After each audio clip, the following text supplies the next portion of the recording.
AP Congress అభ్యర్థుల జాబితా విడుదలైంది. 114 అసెంబ్లీ 5 ఎంపీ స్థానాలకు అభ్యర్థులను ప్రకటించారు. వైఎస్ షర్మిల కడప ఎంపీగా పోటీ చేయనున్నారు. రాజమండ్రి నుంచి గిడుగు రుద్రరాజు, కాకినాడ నుంచి పల్లెం రాజు, బాపట్ల నుంచి జేడీ శీలం, కర్నూలు నుంచి రామ్ పుల్లయ్య యాదవ్ లోక్సభ బరిలో ఉన్నారు.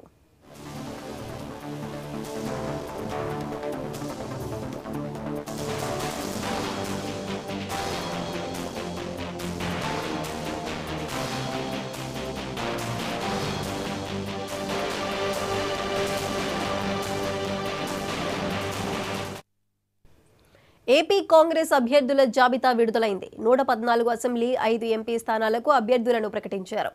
వైఎస్ షర్మిల కడప ఎంపీగా పోటీ చేయనున్నారు. రాజమండ్రి నుంచి గిడుగు రుద్రరాజు, కాకినాడ నుంచి పల్లెం రాజు, బాపట్ల నుంచి జేడీ శీలం, కర్నూలు నుంచి రామ్ పుల్లయ్య యాదవ్ లోక్సభ బరిలో ఉన్నారు.